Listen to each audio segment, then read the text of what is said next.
I feel like we have worked out. We've done our warm-up training exercises, with the summas, and I feel like we are there. We are at the place where we can write our first longer essay of the year. But those of you who haven't had my class before or haven't been in the high school class, do not be afraid, because we're going to spend 3 weeks on it. And actually, I think because you guys take a break at an odd time, so it cuts. I plan for a break after 8 weeks, and and you guys do early. So I think you're going to end up even having 4 weeks to work on it inadvertently. So chill. You're not going to be. I'm feeling very relaxed. The junior high crew was very excited this morning. Oh, they're watching this on video probably, and so I'm all worn out. I don't know now. Now I'm all relaxed. Yes. If we get it done in the first week, can we No. have time off? No. Do not do it in 1 week. It will be bad. You will give me a bad paper. What if it's not? What if it's actually? Also, well, maybe not some of you, but frankly, anybody who thinks they can write a really good essay, just sit down in 1 week, because I know you didn't write every day that week. 1 week for you means like 2 days. I know you. It's going to be a bad paper. No, Thomas Jefferson can't write a good essay in a couple of days, So we're going to get used to the fact that it takes a little time. Not to mention that I'm going to ask you to put some stuff in the essay when we do the writing. You just have to rewrite it anyway, Matthias, because then you'd have to, so spare yourself the headache. Take the relaxation now, because I'm only going to ask you to work on an outline this week. That's all you're going to do. Actually, you're not even going to do the outline. You're just going to think of ideas. This is the invention week. So Outline before the outline. It's the outline before it's the pre-outline. That's what happens this week. So accept that, Matthias. That you get your relaxed time now. You don't have to write this week. I will tell you what we are going to write about. We're going to just kind of take a stop while we're talking about Bede. We're going to talk about a few things first, and then we'll take a break and we'll start that. So, no writing assignment for this week except for generating ideas, because you've been coming up with something every week for me.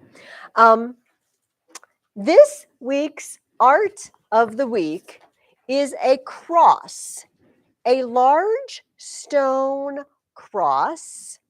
Here, can I just talk while I walk around? And this is a close-up, okay? It is called the Ruthwell cross because it's in a place called Ruthwell. It's very clever. In Scotland. It's in Scotland. It wasn't always indoors, I don't think, but it has been moved, obviously, to an indoor location for protection. It is covered in runes and scenes from the Bible. And as far as we can tell, it was made very quickly after portions of the true cross were found. You might not know the story that Saint Helena, who's Constantine's mother, was digging, and the idea is that the Jews and pagans had buried the place of the crucifixion and the resurrection because they didn't want Christianity to spread, but she was digging and she found it, and they had put the cross there. And bits of it started coming back to Europe. This was in the 300s. So, by the 500s, 600s, bits of the cross were being distributed. And in the 600s or so, 700s, some of them came to England, to Britain. And they made this cross. And it's obviously, like I said, decorated with runes and scenes from Scripture. The runes are the Dream of the Rood, the poem you read this week. It's on this cross. It's the earliest copy we have of this Anglo-Saxon poem written by some guy who used to be, these people were pagans, the Angles and Saxons. They came in and and took over everything. And then, as Bede is telling us, they became Christians and they started producing Christian art and poetry. Um, After we get done with Bede, which next week you will finish Bede, the following week we start reading Beowulf. This is also from the same time period, and we'll talk about that a little more when we get closer to reading Beowulf. But it's a people that is Christian, but sometimes they talk about pagan things. They still remember what it was like to be pagan. It's that recent for them that sometimes they bring it up. Yes. Is there a difference between Beowulf and we read last year? Yes, you're reading the real deal, not in Anglo-Saxon.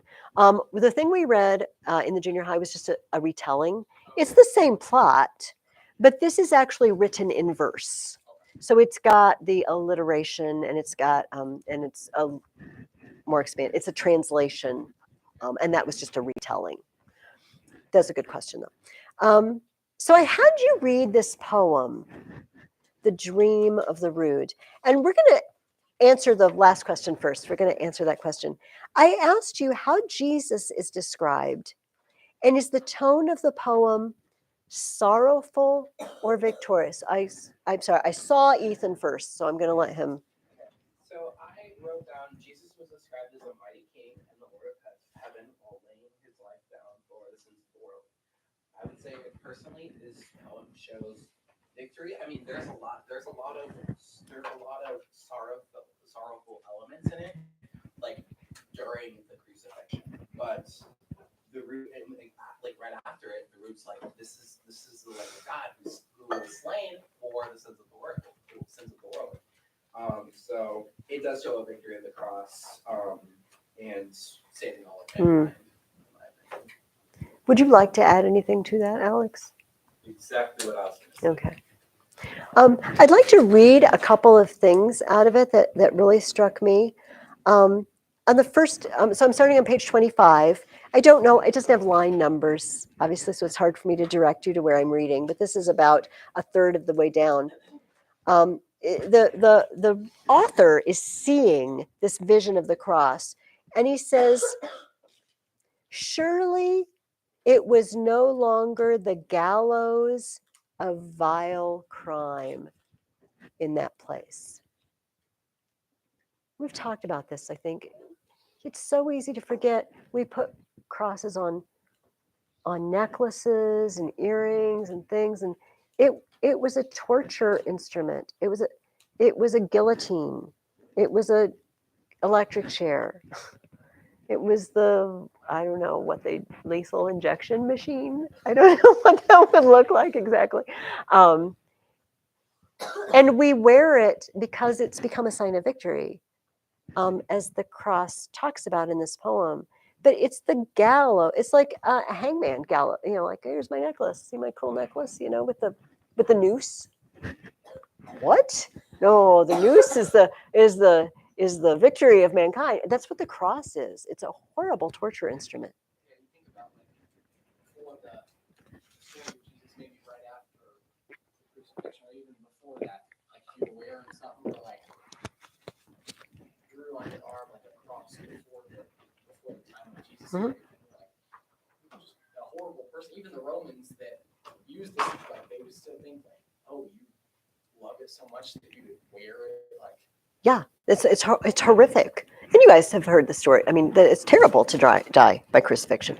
But right a few lines down below that, he says, surpassing was this victory tree, and me splattered with sins. The author is looking at this. And this really struck me because it's the cross that's splattered. It's splattered with blood. But he sees it and he says, I'm splattered. That really struck me. Yeah, Ethan. So when I heard that, and then when I read where the quotation was, I found this element of this is the cross speaking. The quotation, that's the cross speaking. It even says, now I bid commanded you, my dear men, to speak of this vision to all men, unwrapping wordfully that it is the tree of glory that is the tree of glory that the Almighty God suffered upon. And it's like, that's the cross speaking through the vision, and, which is, of course, God, and the author, which I can't find the author. Because we don't know. We don't know, which is so sad. You know, this is, may I just digress for a minute? We don't know who wrote Beowulf either. Once upon a time, who wrote something just wasn't very important. The thing, the product of the art was important, but the author was just a channel. You know what I mean? Just a conduit to produce this thing. And we are very all about the authorship. Do you know what I mean? And we have copyright laws and everything. And they're just like, no, it's isn't it beautiful? In fact, we met one of the very few authors that we know, Caveman, in Bede this week. But I'm sorry, I interrupted you, Ethan. Go ahead. But it's just like, it's so sad because we don't know this author. You know, it's written such an amazing work. Like, this is like a cry worthy poetry. It's just, he's showing his own element of our sin is like our sin and our actions splattered on our cross, which our cross to bear is sins of that. But Jesus on that cross bore our sin, bore that for us, and having this element of God speaking through the cross is just like, it's very poetic. It's very interesting. What do you think, Kyle? If in the Saxon language, was it more poetic and was it more beautiful? Because we got translated. Maybe. You know, they say, whoever they are, you know, the nebulous they, when they say, that poetry just doesn't really translate. Although we are going to read a heavy amount of poetry this year. We're going to read Beowulf, and we're going to read Sir Gawain and the Green Knight, and the Song of Roland, and then we're going to spend 9 weeks reading the Divine Comedy, all poetry, and all written in not English. So we only probably have a pale understanding. There's a South American author that I really like. He's a modern author, and so he writes in Spanish. But I have a book of his sonnets. He actually writes sonnets. He writes cool novels too, but sonnets. And I have a copy where it's Spanish and English, you know, and sometimes I look because in the rhyme in Spanish, you know, and they've tried to make a good translation, but you know, the rhyme doesn't always transfer, and the images don't always transfer to us. And so I suppose I'm glad you brought that up, Kyle, because I think that when we read something that's poetry, we should keep that in mind, that we're getting a pale image of what the real was. And so that's why I really, you know, you guys know, I've shared with you, you know, that I'm super working on my Latin to get much better and working on my Greek really hard, because I really want to read the Iliad and the Odyssey in Greek. And I want to read the Aeneid in Latin. It's going to be a different experience. And then I'd like to work on Anglo-Saxon. I'd like to read Beowulf in English. Because I want to know. What is this really like? Not the shadow that I get to experience. Yeah.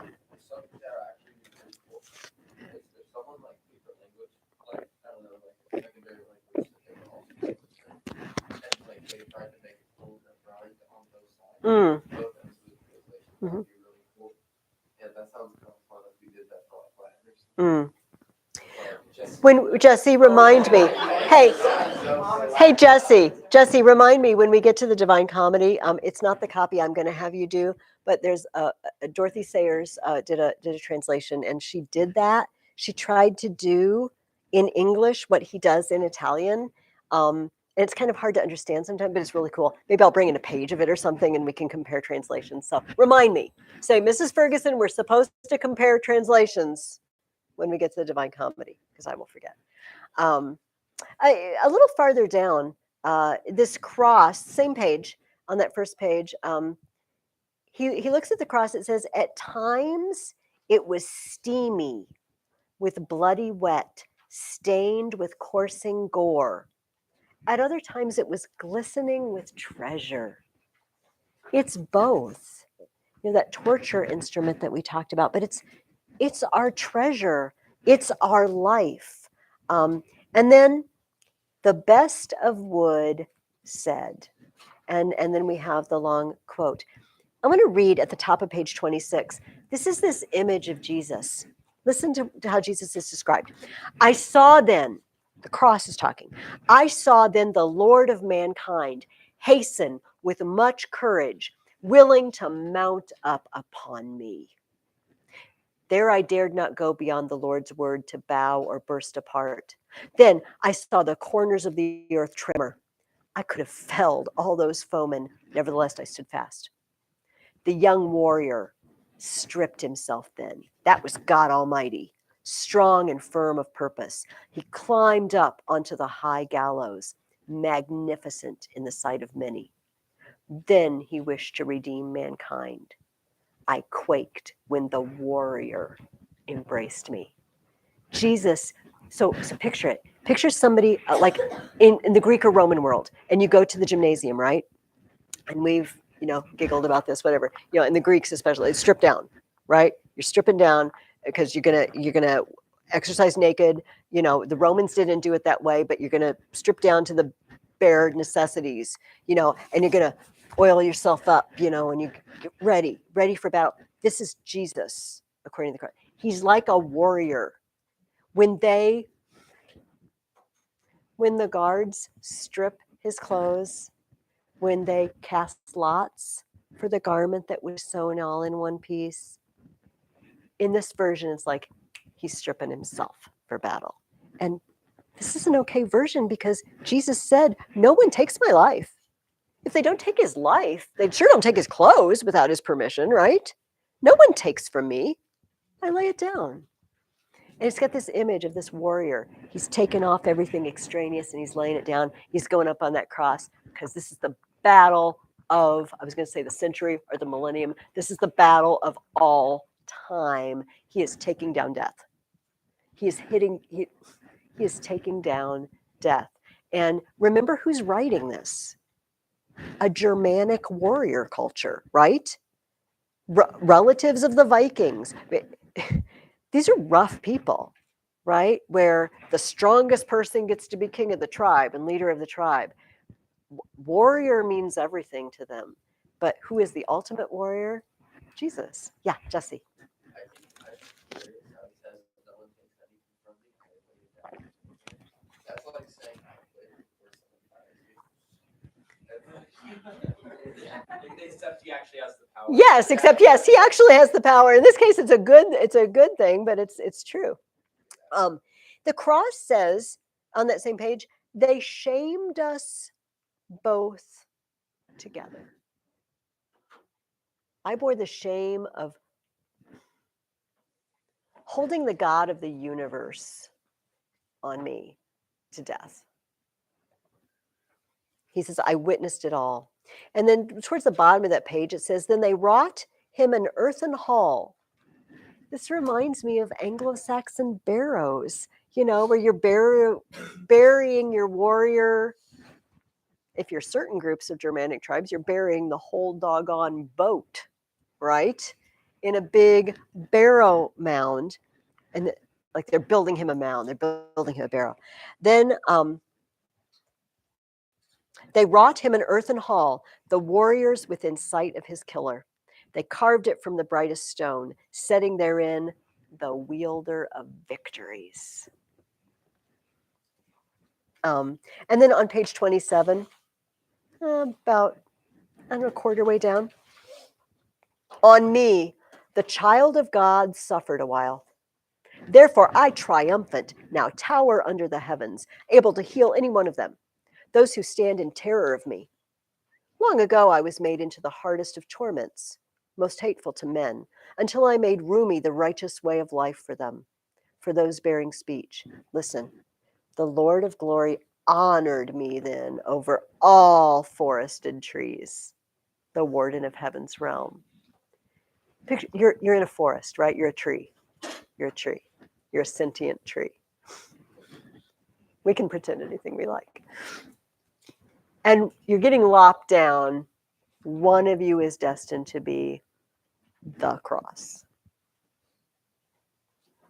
And it seems like the biggest shame, what he said, they shamed us both together.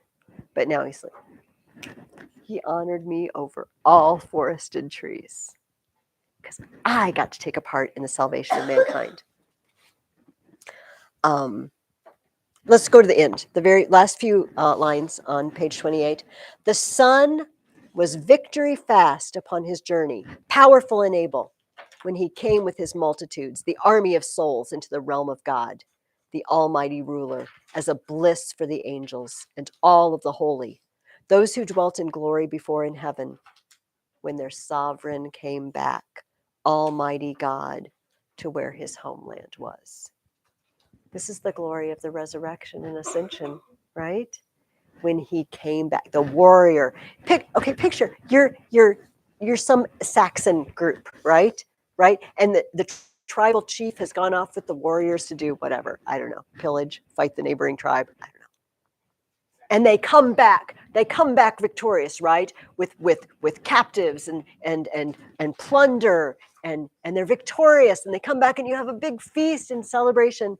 This is heaven for this Anglo-Saxon poet when they come back in glory and victory. It's very cool. Yes. I mean, this is just like a theory for like just like thinking out like squad that I had. Sure. Like, didn't you say that they reused the crosses? Like they wouldn't just throw it away. As far as I know, but in this case, apparently they didn't. Oh, they didn't. Okay. Well, I mean, if it is true that later that the true cross was unearthed, so I don't know. I was just saying like if they had reused the cross, if there was any miracles or anything, Oh, like pieces of mhm. blood, you know. Yes. No. According to tradition, they did not reuse that cross. Obviously, Joseph of Arimathea and they swooped in fast and asked for the body, and I would think anything associated with that. But we don't know the details. Yeah, Karsten. You were saying earlier how they uncovered like pieces of it. Are any of those pieces still around today? There are places that claim where I don't know, and then we're talking splinters. And they're not all legitimate. Even the Catholic Church it doesn't put its seal of approval lightly on things like that. So there has to be a lot of investigation done, and generally accompanying miracles and things of this nature. But so I don't know the details. But yes, there are places that said it's a sliver of the true cross. This tended to happen with relics too. People's bones got distributed. And we just like, oh, but God can put it back together again. It's okay. He knows where all the pieces are. Well, thank you for reading that and discussing that with me. It's a very powerful image. What if a non-Greco-Roman people becomes Christian? How did they see this event? How do they see this as Germanic warriors? They see a victorious warrior stripping himself for battle and going up on that cross to fight the devil and fight, death, and then coming out victorious, coming back to his people victorious. Very, very cool. All right. With that, let's go into Bede because I want to take some time to talking about the poet that we met in today's reading.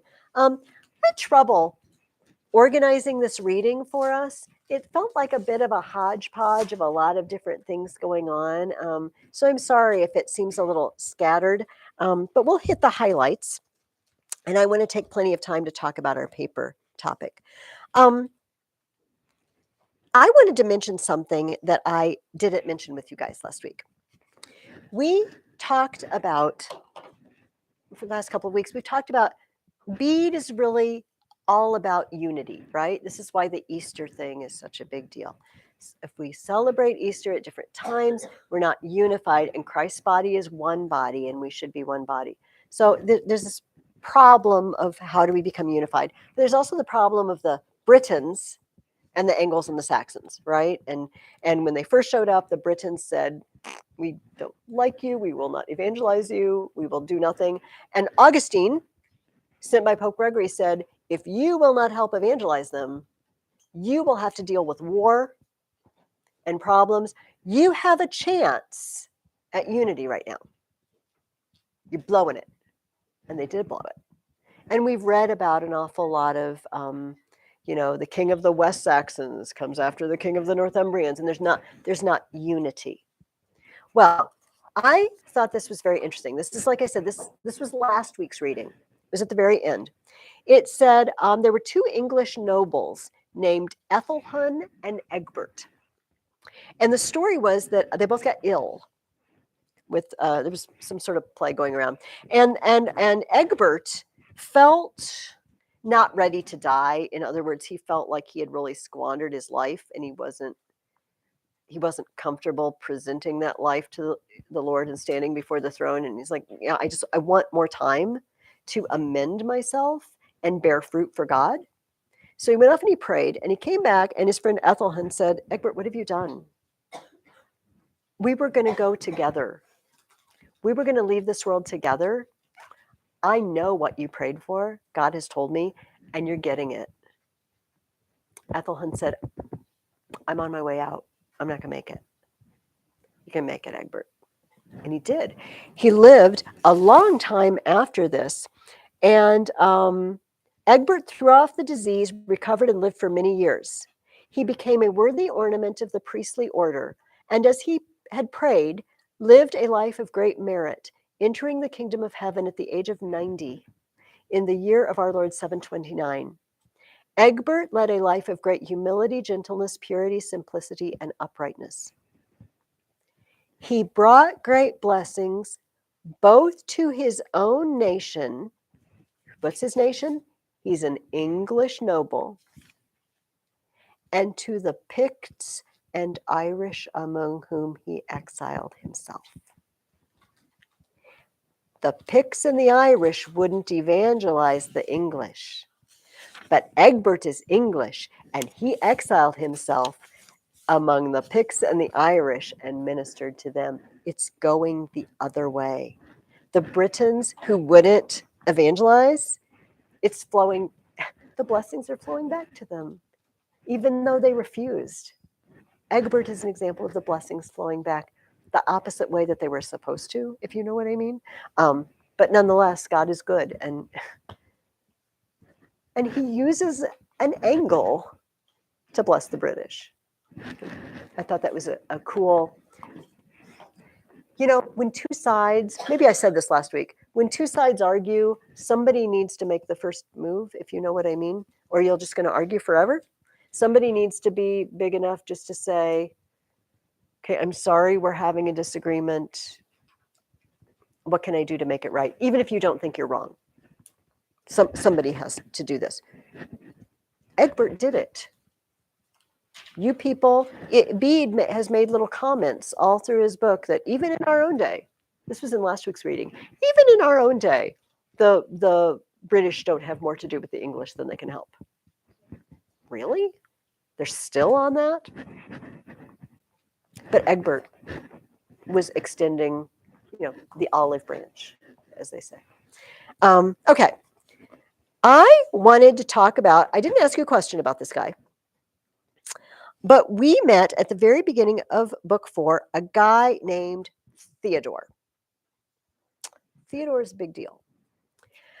A group of English needed a new bishop.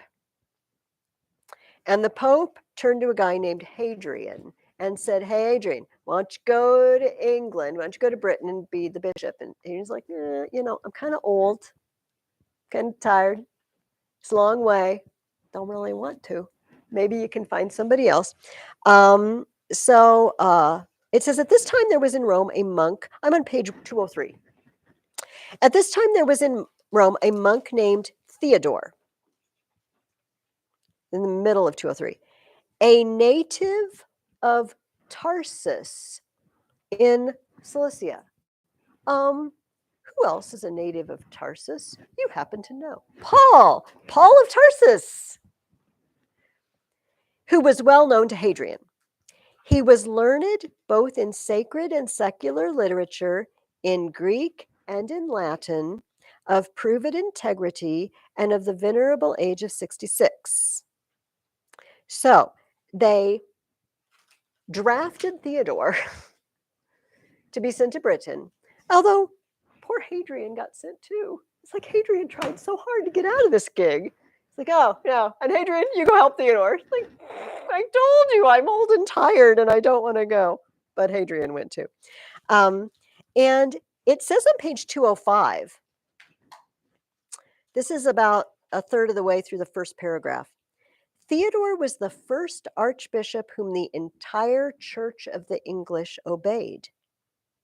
And since, as I have observed, both he and Hadrian were men of learning, both in sacred and in secular literature, they attracted a large number of students, into whose minds they poured the waters of wholesome knowledge day by day.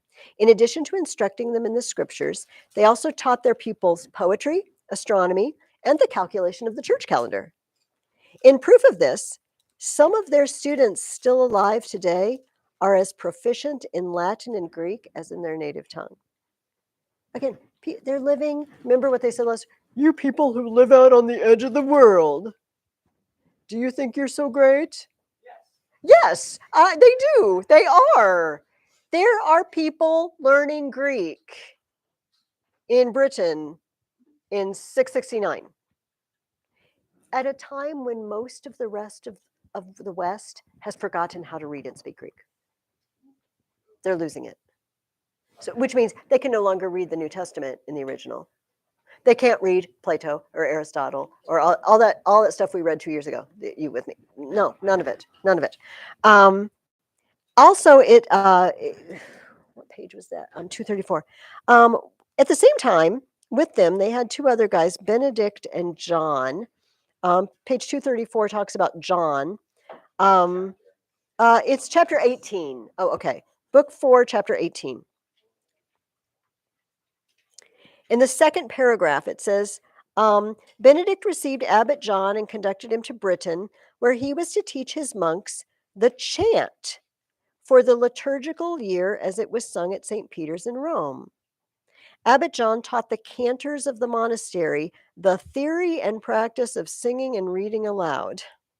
And he put into writing all that was necessary for the proper observance of festivals throughout the year.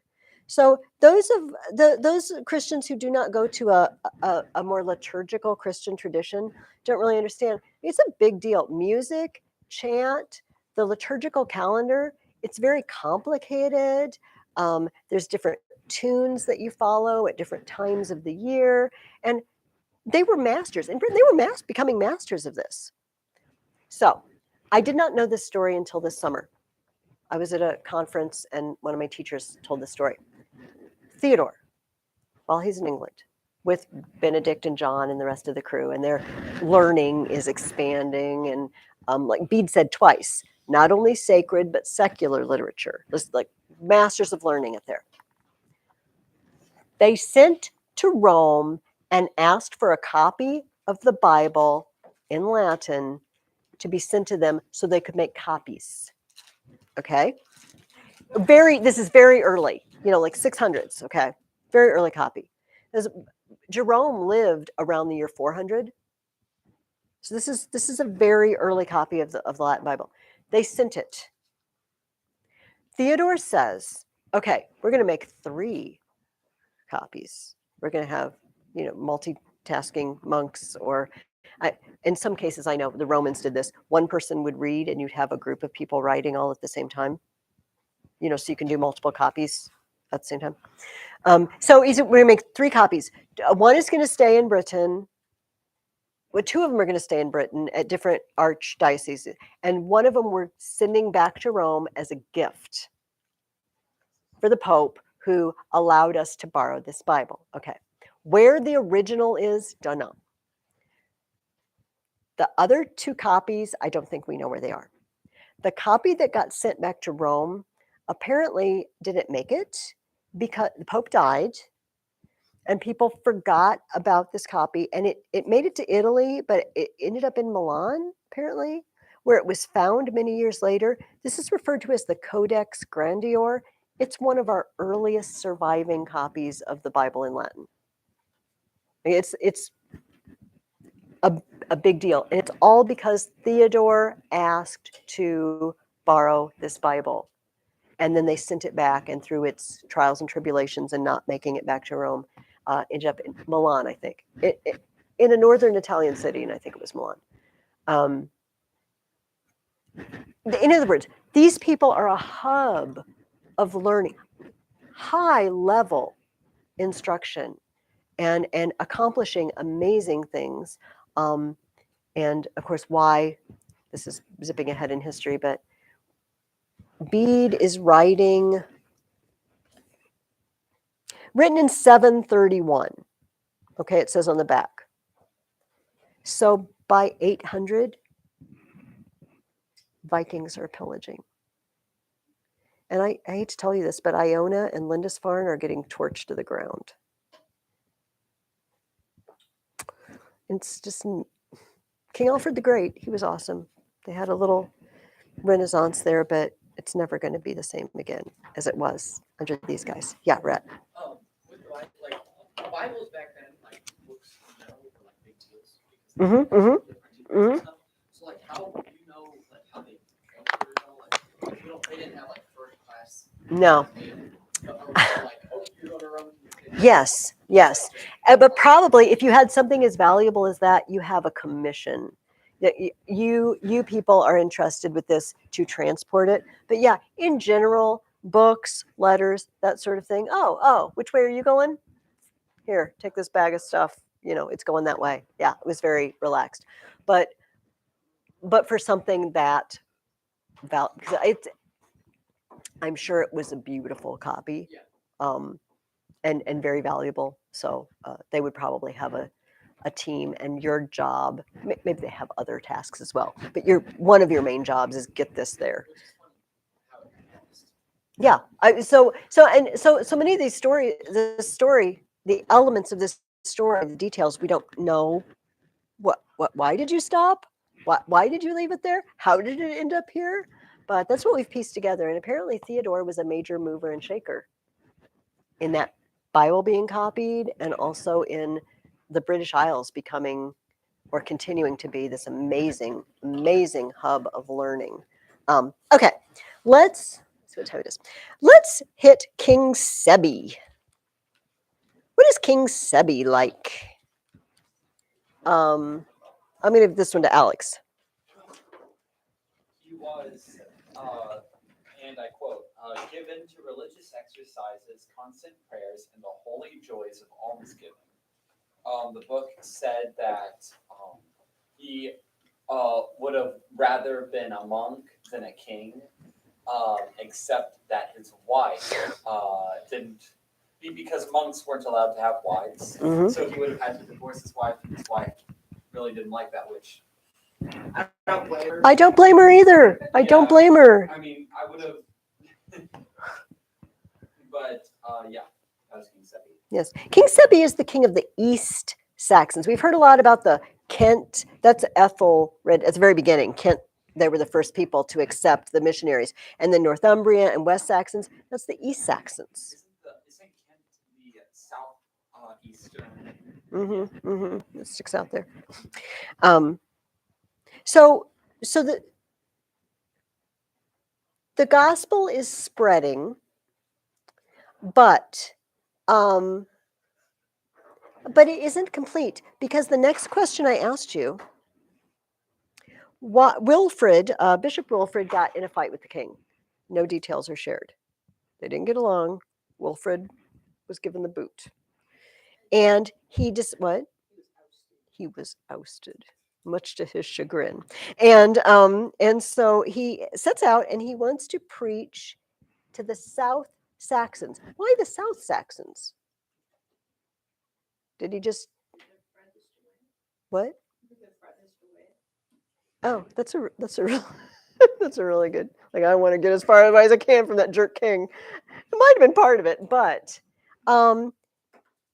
Bede tells us, as the province was still pagan, Wilfrid preached the Christian faith there. This is in the year, he's not giving us a year on this one. When is our nearest year? You know how sometimes he gives you years at the top. Like, it's going to have to be in the late 600s, 670s, 680s. They're still, plenty of pagan pockets. I wrote down the largest group of pagans. Largest group of pagans at the time. And I loved this description of Wilfrid's mission because this is sound missionary practice, and I feel like this is practice that missionaries still practice today. It says, this is middle of page 2, middle of chapter 13. By preaching to these folk, Bishop Wilfrid not only delivered them from the penalty of eternal damnation, but also saved them from a cruel and horrible extinction in his life. For no rain had fallen in the province for 3 years prior to his arrival, and a terrible famine had ensued, which reduced many to an awful death. It is said that frequently 40 or 50 emaciated and starving people would go to a precipice or to the edge of the sea, where they would join hands and leap over to die by the fall or drowning. My goodness. But on the very day that the nation received the baptism of faith, a soft but ample rainfall refreshed the earth. Skipping down, it says, when Wilfrid had first arrived in the province and found so much misery from famine, it doesn't rain, he taught the people to obtain food by fishing. For although fish were plentiful in the sea and rivers, the people had no knowledge of fishing and caught only eels. I feel like now the question is, would I be starving too if that were all? Well, we have eels. I'll pass. So the bishop's men collected eel nets from all sides and cast them into the sea, where by the aid of God's grace, they quickly caught 300 fishes of various kinds. These they divided into 3 portions, giving 100 to the poor, 100 to those who had lent their nets, and retaining 100 for their own needs. By this good turn, the bishop won the hearts of all, and the people began to listen more readily to his teaching, hoping to obtain heavenly blessings through the ministry of one to whom they already owed these material benefits. Right? Jesus said, if you see someone who's cold or hungry and you say, oh, God bless you, be warm and well fed, and go on your... You haven't done anything. Seriously, give them some food. Give them a coat. This is where true love happens. Because it's easy, let's just admit it, it's easy to say, oh, I'll be praying for you. It's not a bad thing to say. It's not a bad thing to say, and you should do it. But, to see someone destitute and say, I'm going to pray for you. Well, maybe you could buy me a meal while you pray for me. We could pray together over the meal. And I'm preaching to myself as much as to you because it's very easy for me to take the easy way out as well. Wilfrid didn't. I'm living with you. You're hungry. I'd like to sit in my cozy, hut, whatever, and drink my tea and just read to you out of books while you are hungry. No, I'm going to go out and teach you to fish. I'm going to work hard with you and bless you with material things. Yeah, Alex, what were you going to say? And while you're busy saying that, oh, I'll be praying for you, you could be the person by which God's blessing comes to that person. So it's not all down to prayer. God could have sent you there too. Have you heard the joke? There's a joke about that. You're trapped on a desert island. I will tell the joke poorly. And a guy's praying for God to rescue him. And a boat comes and he says, "No, I'm waiting for God to rescue me." And a helicopter comes, "No, I'm waiting for God to rescue me." And he starves to death on the island. And and he asks God, "Well, why didn't you rescue me?" He's like, "I sent you a boat and a helicopter. What do you mean? I tried to rescue you." God uses material means, doesn't he? To answer prayers. He uses us. He uses us to answer prayers. And not just that, but also other miracles, like this one lady didn't want her brother, that anchorite guy, I forget his name. Scholastica and Benedict. Yes. Mm-hmm. From leaving, calls down a thunderstorm. I mean, it's not all incredibly supernatural stuff. God uses natural means like storms or people. Or food. a few loaves and a few fish. Yeah. Indeed. Or fish. Or fish but not eels. So we are introduced. Let me see if I want to skip over. I want to make sure we have plenty of time for our writing. So they have So- eel nets, but they've never caught a fish. Apparently, I don't, Kyle, I am not trying to understand. I'm not well versed in the catching of eels. I do not know where eels lurk and how catching them is, and I'm not sure I want to know. Okay, we met King Egfrid and his wife Etheldreda. Don't you love the way they all start with the letter E? They're like Rohan. They're the writers of Rohan, aren't they? Uh, and Etheldreda gets a poem addressed to her. Why? What's so special about Etheldreda?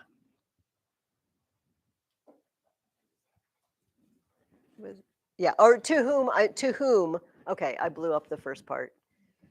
I've done pretty well so far. Haven't I? To whom did he address an acrostic poem? Okay, Etheldreda. Okay, now why? Because she's awesome. This is a good enough answer. She's a very godly woman. She developed some sort of tumor on her neck. She lived half of her life as a queen, basically in royal splendor, whatever level of splendor there was in Anglo-Saxon England at the time. And but she developed these tumors, and she said, "Oh, you know, it's right that I developed these on my neck because I remember all those years I used to hang pointless jewelry from my neck." I'm not saying jewelry is wrong.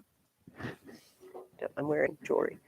But she just had a different standard. She said, all my hope and my pleasure was in my jewelry. And I used to adorn my neck with jewelry. And now my neck is adorned with tumors, swollen tumors that are causing me pain that eventually killed her. And she was an episode that you've met many times, and I'll just bring it up, of what we call incorruption. They dig them up later and their bodies didn't rot. This is attested to in many times and places. There are still the incorrupt. You can go, you can see their body. They've been dead for a long time and they didn't rot.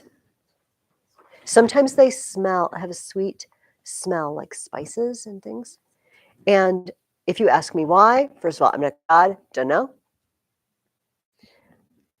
If you want to know my opinion is it's God's grace showing us this is what you're all, your bodies will come back. This is the body you get. It's a testament to the future resurrection, I feel like, but I also find it very odd. Yes, go ahead.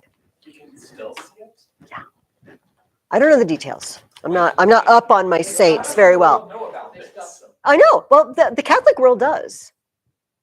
I don't know. It's a very, in Roman Catholic circles, it's a very attested to, revered phenomenon, and Bede is just replete with it. We just keep meeting these people, and they went a year later and dug him up to move his body, and he was still, his clothes hadn't rotted and his body didn't smell. I was like, what? Yeah, Ethan. It's weird how the poem is from A to Z, and then It is. A to Z and then amen. The poem in chapter 20, he says, Bede says at the beginning of chapter 20, in this poem, I am following the example of Holy Scripture, in which the narrative is frequently interspersed with songs which are known to have been composed in verse, right? The Bible does this. Moses, for instance, the leads the people to the Red Sea, and you know the story, and the Egyptians try to follow them, and the sea collapses on them, and they all drown. And Miriam sings a song. I will sing unto the Lord, for he is, triumph, glorious. The horse and rider thrown into the sea. And we sing, some churches sing this chorus, right? This is a song. Paul is writing a letter to the Philippians, and he suddenly breaks into the who being in very nature God did not consider equality with God something to be grasped, but made himself nothing. And you probably know the passage. And it's inset in most Bibles. It's written as a poem. This may be an early Christian hymn. We don't know. So Bede is saying, hey, the Bible does it. That's good enough for me. I can do it too. I'm writing a prose work. I'm sticking a poem in. If you have a problem with it, no, I'm sure nobody had a problem with it. And he says, all guiding Trinity, guide my design. As Ethan pointed out, it's an acrostic poem where you put a word, in this case, it's the letters of the alphabet, and each line starts with that letter. All guiding Trinity, guide my design. Battles were Virgil's theme. Let peace be mine. Chanting in lieu of Helen's wantonness, divine compassion to redeem and bless, entering a virgin's womb, God's gate to earth. Yeah, some people have written awesome poems like Virgil. Battles were Virgil's theme. Some of you read Virgil. You read the Aeneid with me last year. Instead of chanting and writing a poem about Helen getting abducted by Paris and being taken to Troy, I am going to sing about compassion and Jesus's birth from Virgin Mary. It's lovely. Yes, and then it closes, the acrostic closes with amen. I love it. I love it. Speaking of poetry, what gift was Caedmon given? Oh, does anyone other than Ethan and Alex not? Oh, Kyle. Yes. Yay. Caedmon.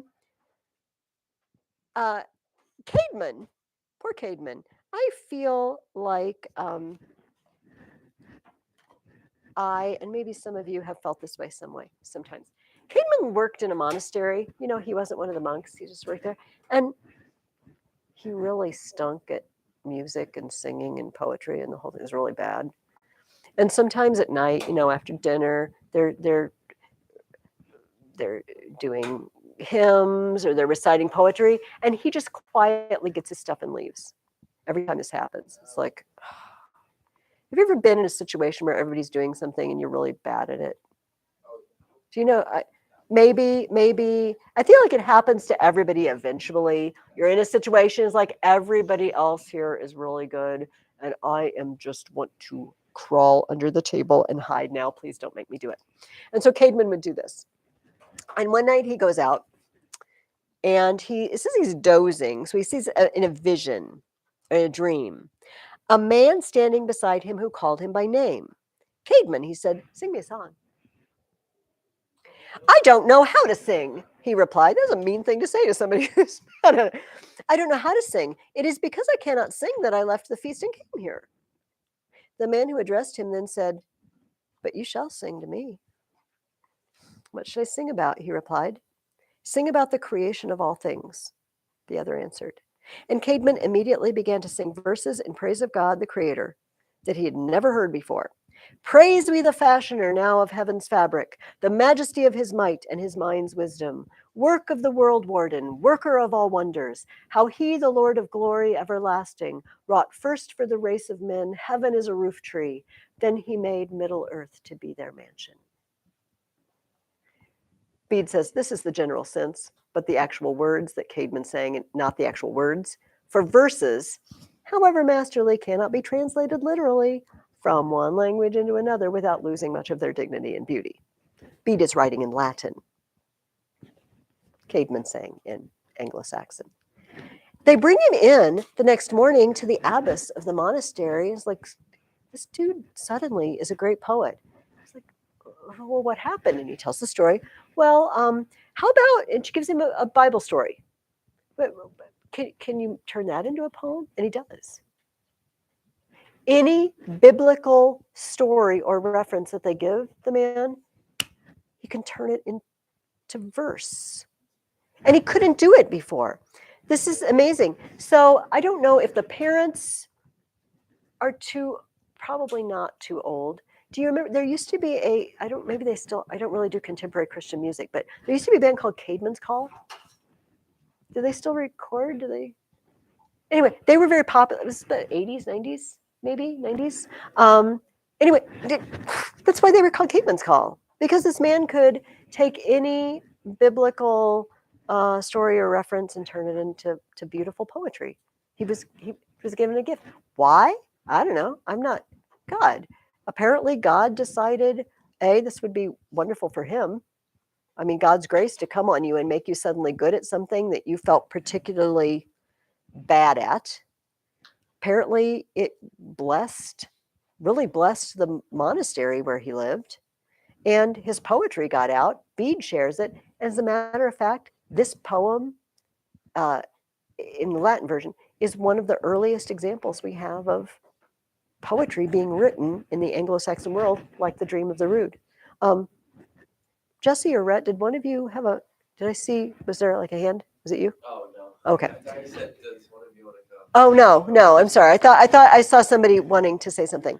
So this is a lovely story. But the next story, it's immediately the next chapter. It's terrible story.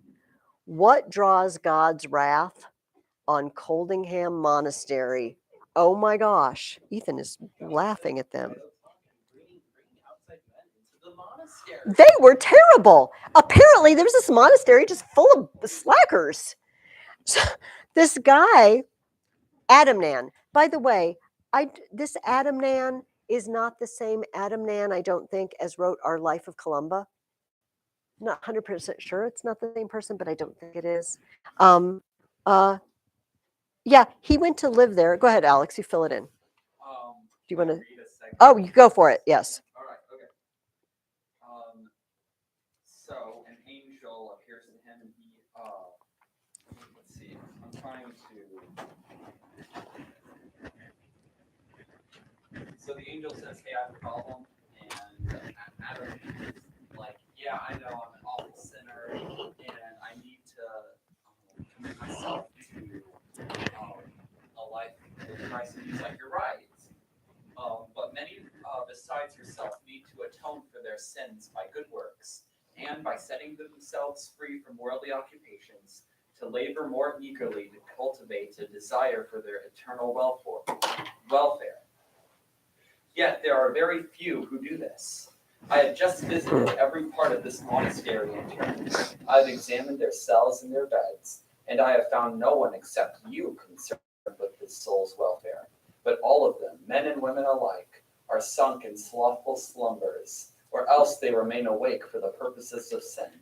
And the cells that were built for praying and for reading have become haunts of feasting, drinking, gossip, and other delights. Even the virgins who are dedicated to God put aside all respect for their profession, and whenever they have leisure, spend their time weaving elaborate garments with which to adorn themselves as if they were brides, or else to make friends with strange men. So it is only right that a heavy vengeance from heaven should be prepared for this place and for its inhabitants in the form of raging fire." Yeah. So the abbess says, "Well, why didn't you tell me this sooner?" And he's like, "Well, I didn't want to upset everybody, and I don't think it's going to happen in your time."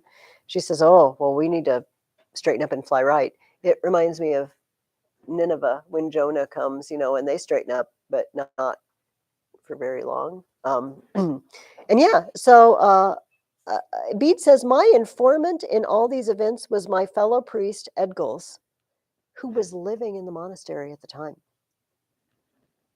I wonder if he was one of the brooders.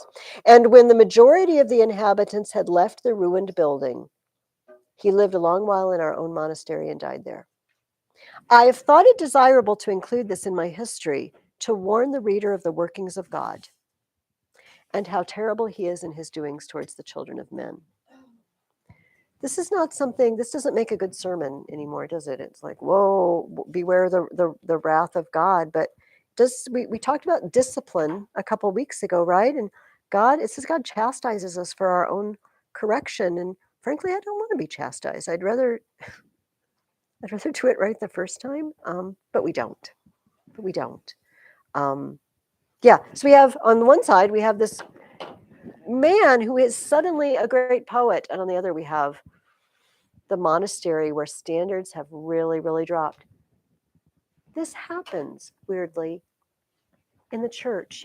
There's like a cycle of people receive Christianity with joy and they're really devoted, but then a generation passes, sort of like that cycle of the judges in the Bible where a judge saves them and they're, oh, thank you, God. But then, oh, time passes and we just go back to our own ways and we start worshiping, Baal. And then God sends some Midianites or whoever against them and rescues them. And the cycle continues. And apparently, at this point, maybe Christianity in Britain was kind of in a low part of the cycle. People weren't taking it as seriously anymore. Go ahead, Carson. Some of that may be because trying to find the balance between doing good works because of your faith, but then also not having a works-based faith. Sure. I feel like oftentimes it'll swing one way, and then people are like, "Oh, that's wrong," and so it swings the other way, and just back and forth. And they're both swings are wrong. We sometimes get an inordinate fear of working for God, despite the fact that Jesus flat out says, "Yeah, I was hungry and you didn't feed me. I was in prison and you didn't visit me. I was sick and you get away from me. I never knew you." Oh my goodness, that's horrifying. I want to feed the hungry and visit the sick, and now God doesn't love me anymore because of it. God doesn't give me a ticket to heaven because of it, but He expects me to do it nonetheless. So, okay. Here's what I want to do. I have some more stuff we could talk about, and if we have time, we'll go back to it. I would like you guys to turn. Your next page should be empty, page 30. Use that page, and we're going to start talking about our paper. I just invented this topic. I invented a topic and I hated it. I went back and I'm like, we're not writing on that. And then this just came to me. I like it. So we're going with it. All right. Here's our topic. I'm going to say this many, many times. You're not writing this paper this week. Does everybody have this? Do not panic. Bet at least one person will call me and say, I don't know what to write. Told you you're not writing. Okay. But write this at the top of your paper, of page 30. Is prose or verse, meaning poetry, if you don't like you call it either thing, a more effective mode of communication? And we're gonna, okay, I do not want to know what you think. You have not brainstormed ideas yet, and therefore you may change your mind. I will challenge you to change your mind. Oh, you guys are gonna love the Divine Comedy. Okay.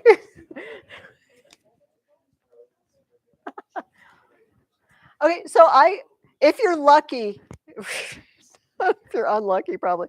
So my Latin teacher told me to memorize some Latin poems, to scan it for meter, because I'm trying to learn to do Latin scansion. And so I memorized, Catulus's poem about the dead sparrow. His girlfriend Sparrow died. Anyway, I memorized the whole thing. I can now tell you all about her dead sparrow in Latin. If you want a treat. Okay, now, we have, wait a minute. There was one other thing Bede said that I wanted to, I knew I was going to do that. Hold on. Okay, so let me read this quote too, because this also is about poetry. Bede said, at the end of your reading, we met a guy named Cuthbert, who, that miracles happened at his grave later. And he says on chapter 28, as I wrote a full account of his life and virtues, both in heroic verse and prose a few years ago, it may suffice to record here a single incident. Bede is a poet as well as a prose writer. So here's how we're going to approach these papers. Some of you, what I'm going to say right now, this is old information. It's okay. Reminding is good. Some of you, you've never heard this word or done it this way. Great. We're going to go slowly. All right. Yes. So if you want us to write it as what You know, I'm going to say no. No. Although, if you would like, Jesse, for extra credit, although there is no credit whatsoever, but you could do both. Okay, if verse is a more effective mode of communication, you really should be writing your paper in verse. Oh, that is logic. Oh, okay. Yes, Carson. Can you real quick, give us a definition of prose? I am so glad you said that because I would like all of you to turn to the back of your book on page 111. It's like I paid Karsten to say that for me. Like I paid you. It's awesome. Okay. The first step to writing anything is thinking of something to say. Would we all agree with this? It's really hard to write when you have absolutely zero to say. You guys are so blessed and you don't get sent to school. But when I was little, I did get sent to school. And it was terrible because they'd make you write these stupid papers. You know, what did you do this summer? What was your summer vacation? I don't know. I didn't do anything. I don't know. I can't remember. I'm little. I'm a kid. I don't know. And I don't know what to say. It's awful. And you sit there, on your paper, and you got to come up with the first few words. You don't know.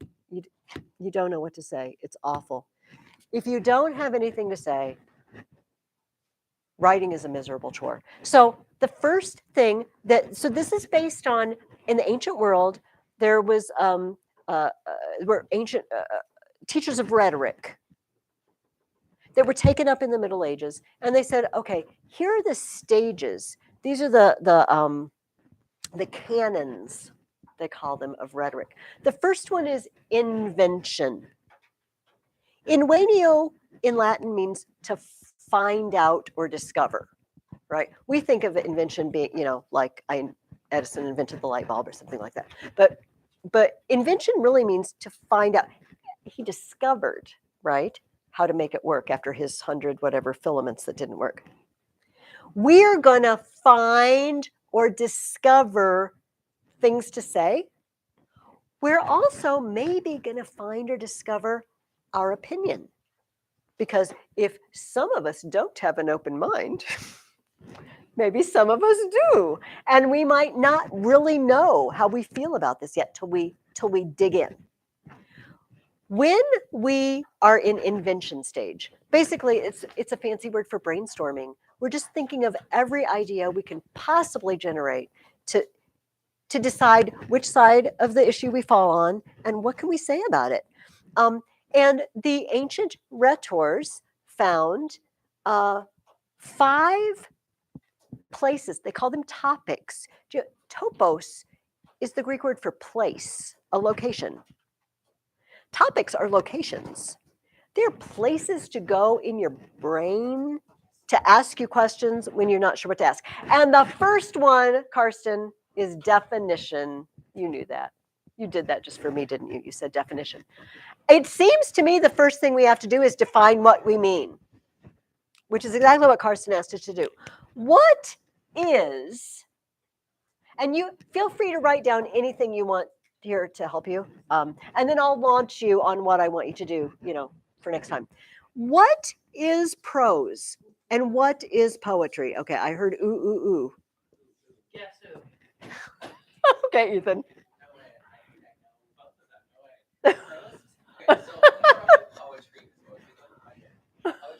Poetry is his jam. Is a formatted, usually eloquent way of writing. Okay. And it has meter, and it really focuses on the hook and the creativity of it. Okay. Could we say also that it is what's the word we want?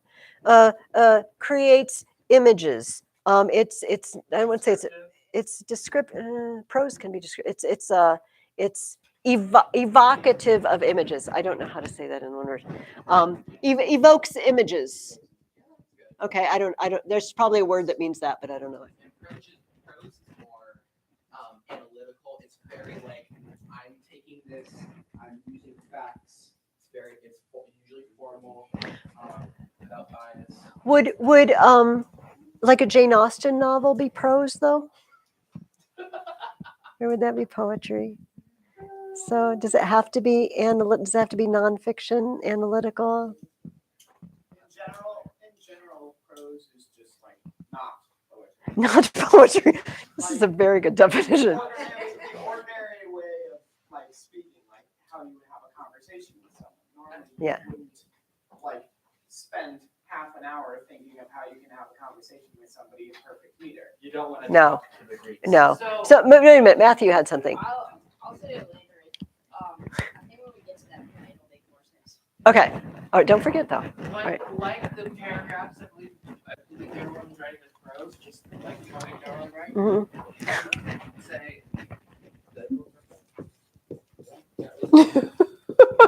That's literally Okay.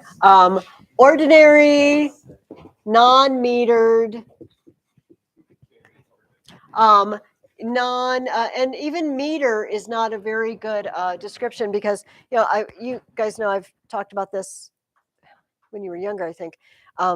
Hebrew poetry is repetitive, and so when you read the Psalms, it's like they say the same thing over and over again. Are you kidding me? So Psalm 121, I lift up my eyes to the hills. Where does my help come from? My help comes from the Lord, the maker of heaven and earth. He will not let your foot slip. He who watches over you will not slumber. Indeed, he who watches over you will not slumber and sleep. I know, you just told me that. It's poetry. It's the thing that makes poems for them. So Beowulf, that we're going to read, it's alliteration, makes a poem. Not so much meter and rhyme or anything. It's an alliterative thing, but it's decorated. Poetry is. Can we put that in quotes? It's decorated in some way. Rhett, go ahead. Like, I feel like, I mean, you can like to quote it, but I feel like the majority of us hate prose just because, like, you think about like our modern, the modern way that we talk. Like, you're not talking to us in poetry. I'm and not. I feel like that would be a result of it's easier to communicate. You know? It's hard to do it on the fly, isn't it? Okay, do it. Prose doesn't get enough credit for being beautiful. I don't understand why you would say that something's more beautiful when it has a bunch of restrictions on it. Like you have, for something to be poetry, generally speaking, it has to alliterate or rhyme or have something to it. Ooh, I disagree with that. So but let me see if I understand Matthew's comment correctly. Matthew is saying prose can also be beautiful. I agree with you.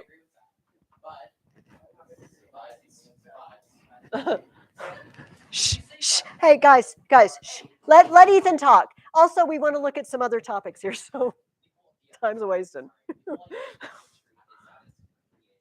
Creativity in poetry is so expansive that it's however you interpret your writing is however you interpret your writing. Of course, there are a few rules that come with that, but also you don't have to worry about some of the sort of grammatical rules with poetry than prose.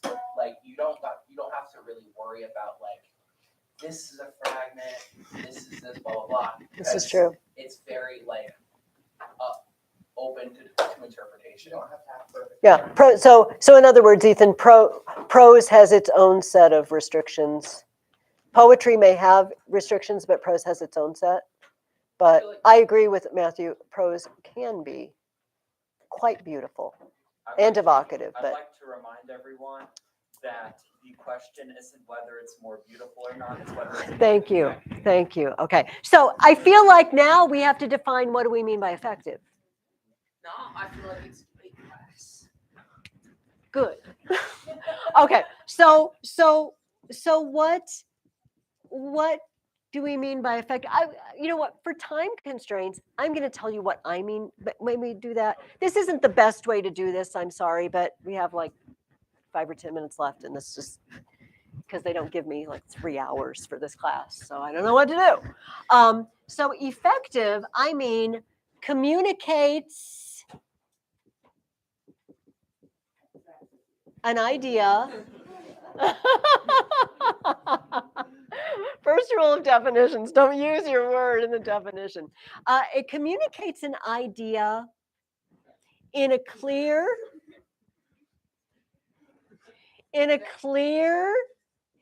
way so that the listener, so that the audience, okay, because we don't know if they're hearing or reading, so that the audience can use what is communicated. You guys are so mean.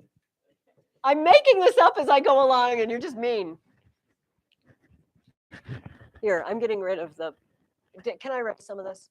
Is it good? Okay. So this may be a surprise to you guys, but in the Roman world, Greek a little bit, but the Roman world, there's this fad. Like philosophical treatises and scientific treatises were written in poetry. So look at Lucretius on the nature of things. He was an Epicurean philosopher, and they believed in atoms. Interestingly, like the world is made of atoms, and they're just all clashing. They were kind of godless. They just believed that the gods didn't have anything to do with mankind, and everything's just a result of random clashing of atoms, which sounds a little evolutionary. Anyway, this great masterpiece of his on the nature of things is a huge poem. It's like 140 pages long. And it's all about his science of atoms, and it's written as a poem. I don't know what to say to that, but anyway, so people have not always thought that poetry was not a vehicle for even science. In kind of late Renaissance, Alexander Pope wrote Essay on Man. It's a poem. It's this philosophy of who mankind is. But that's what I mean by effective.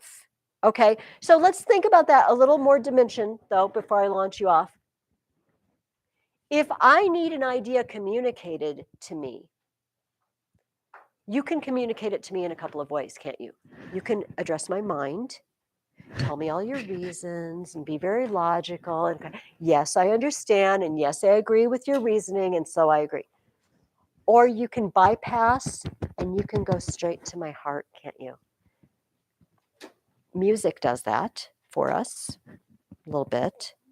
And it gives me a feeling, it gives me an excitement, and it makes me want to incorporate whatever you've communicated to me that way. Do you understand? I'm being a little vague, I realize that. So to say I'm communicating an idea, we're thinking, okay, I've got an outline and I'm giving you all my ideas and I'm appealing to your brain. I can communicate ideas about the world in a way that's not a logically thought out argument. You see what I mean? And that's what I'm driving at. Do you think, I guess that's kind of what I'm asking you, is addressing my brain or addressing my heart going to move me, motivate me, persuade me more? Yeah, Karsten.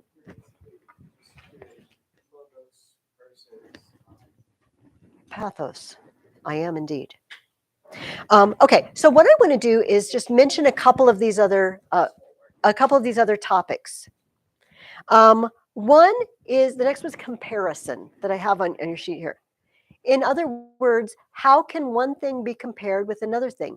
Here's a way to explore this. Sit down this week and think about the things that make poetry and prose different. Like, even make a list. We kind of had a partial list. And then look at those things and ask yourself, which one communicates to the whole person? I keep saying more effectively, but I don't know how else to say it. So comparing them, asking, here's a good question. ask yourself this during this week. How are they the same? We've talked a lot about how they're different. How are poetry and prose the same?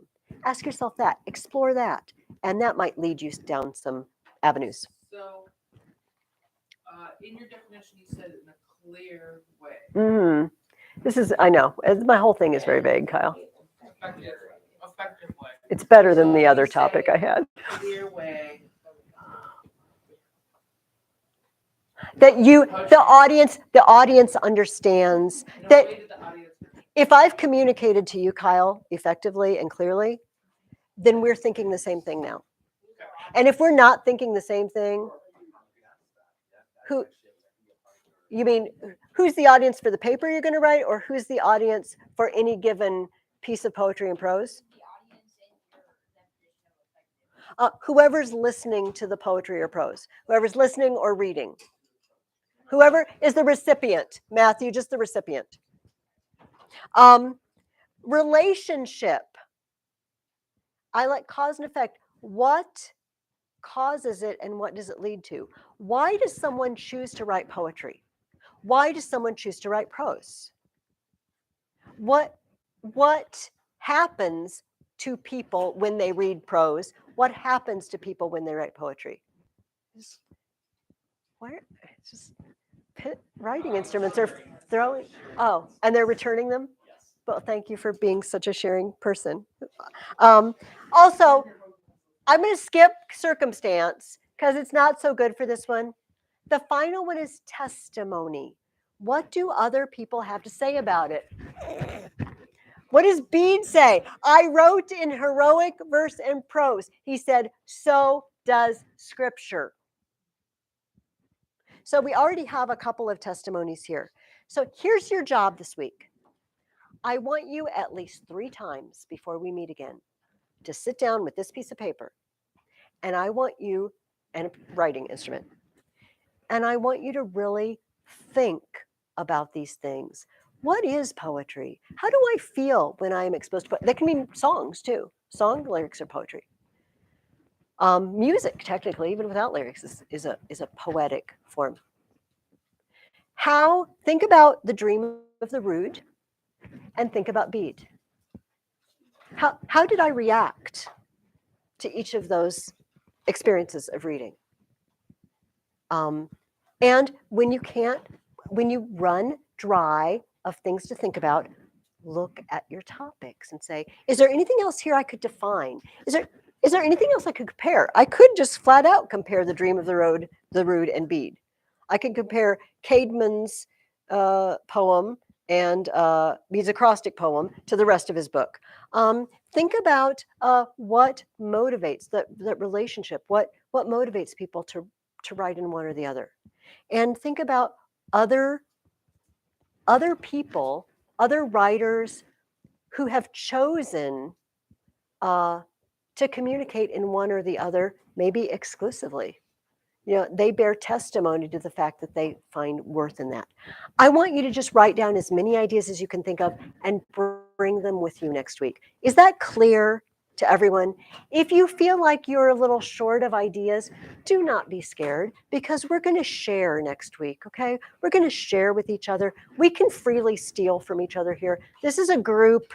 We're all helping each other be better writers, okay? Yes, Ethan. So for the people who are before and are very sure that they have enough, can I You could go ahead and do the outline. Why don't you wait? I don't want to talk about the elocution element because we've run out of time. So, okay. No, if you really feel rock solid and you know how these outlines work and you want to do that, it's okay. What? No, let's not start with that. Just let's add that in later. Thank you. All right. Thank you guys. And finish Bede. We're just reading book 5. Oh. Why do I end class every week going, oh? There's also, hey, woo! I was going to read this out loud. There's also another poem. It's Pangerbon. Some of you read it with me a couple of years ago in the junior high. Some Irish monk living in Germany we have his notebook, and he just scribbled down like Greek grammar rules and stuff. And then he just got bored apparently and wrote this poem, which is awesome. It's very easy to understand. Read Pangerban and book 5. Oh, and I also asked you to read Cuthbert's Death of Bede. There's a letter to Egbert. You don't have to read the letter to Egbert unless you really, really want to know what Bede had to say to Egbert. But the Death of Bede, it's only like another 4 or 5 pages, but it's about obviously the death of Bede. So I thought that would be a good close. So read that. And okay, now I will let you go.